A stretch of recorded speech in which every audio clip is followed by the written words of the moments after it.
बहुत प्राचीन काल की बात है। उस समय धरती पर अत्याचार बढ़ चुका था।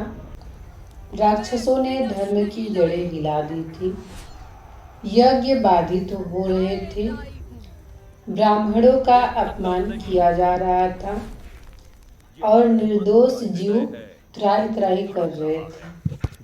देवता भी भयभीत होकर ब्रह्मा, विष्णु और महेश के पास पहुंचे। त्रिदेवों के विचार से अब इस संकट से मुक्ति केवल आदि शक्ति ही दिला सकती हैं। उन्होंने एक स्वर में मां आदिशक्ति का आवाहन किया और तभी भयंकर क्रोध से भरी एक ज्वाला प्रकट हुई। उस ज्वाला से अवतरित हुई महाकाली जो समय की भी माता है, विनाश की भी संचालिका है। माँ काली ने जैसे ही धरती पर कदम रखा, पूरा आकाश कंपित हो उठा।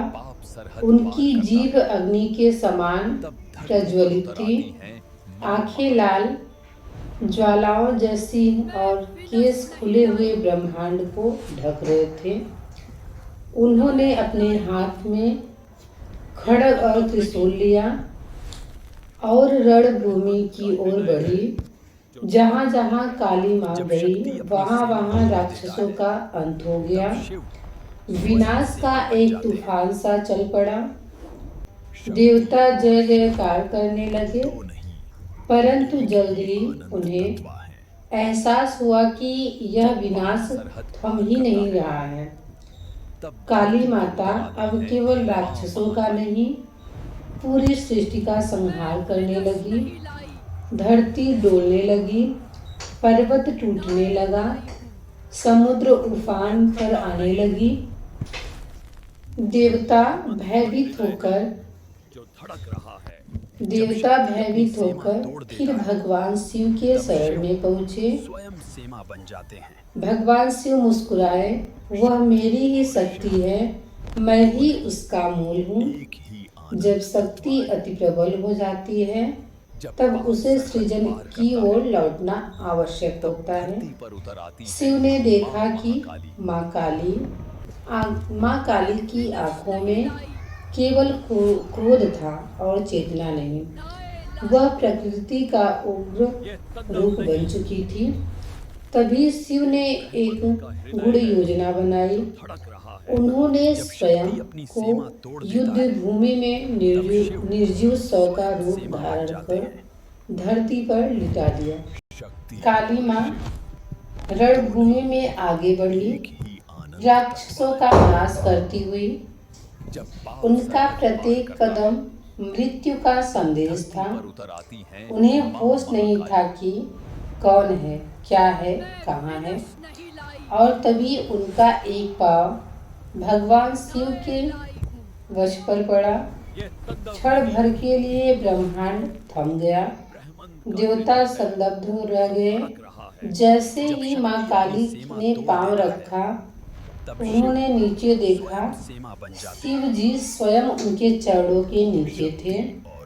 उसी क्षण उनकी चेतना लौट आई। उनके मुंह से एक गहरी सांस निकली।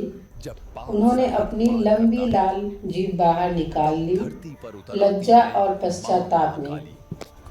वह दृश्य आज भी काली माँ की मूर्ति में दर्शाया जाता है, जहाँ माँ काली एक पैर भगवान शिव के सीने पर है और उनकी जीभ बाहर निकली हुई है।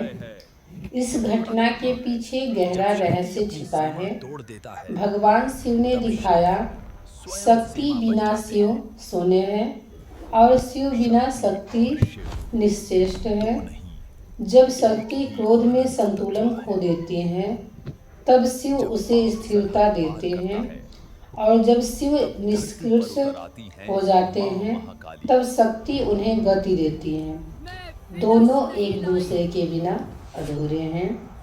माँ काली ने समझ लिया, वह विनाश तभी अर्थपूर्ण है जब उसमें सृजन का बीज हो। उन्होंने तांडव रोका, मुस्कुराई और सृष्टि पुनः संतुलित हो गई। यह कथा केवल देवताओं की लीला नहीं, बल्कि मानव जीवन का भी प्रतीक है। जब हमारे भीतर क्रोध, भय या अहंकार का तांडव चलता है, तब हमें अपने भीतर के शिव को याद करना चाहिए। वह चेतना जो हमें स्थिर करती है।